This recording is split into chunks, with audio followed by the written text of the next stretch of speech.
Ramanujan School, Railway College, VISAKHAPATNam. Today we are going to explain our project of rocket and how the Newton's law works on these rockets.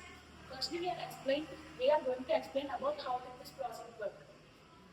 The materials required to make this project are PVC pipes, cotton, syringes, and fevicol, tape, etc. When we press these syringes, the pressure travels through the pipe and reaches the syringes and made the rocket to launch.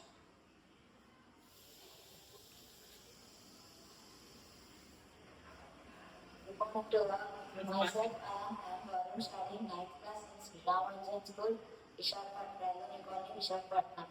Robert H. Goddard invented the rocket in 1926.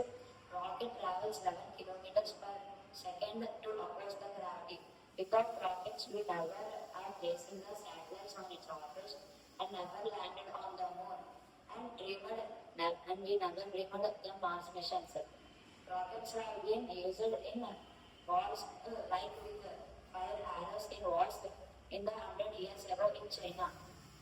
Thank you for giving this great opportunity. Newton's law works on the rocket primarily through the third law of motion, but the Newton's three laws explains perfectly about the working of this rocket. According to the first law, an object stays at rest or in motion unless a force acts on it.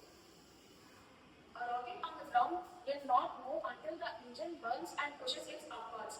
The second law says that force uses mass times acceleration. This means the more fuel the rocket burns, the more force it can get and the more faster it can accelerate into space. The third law is the most important for rockets.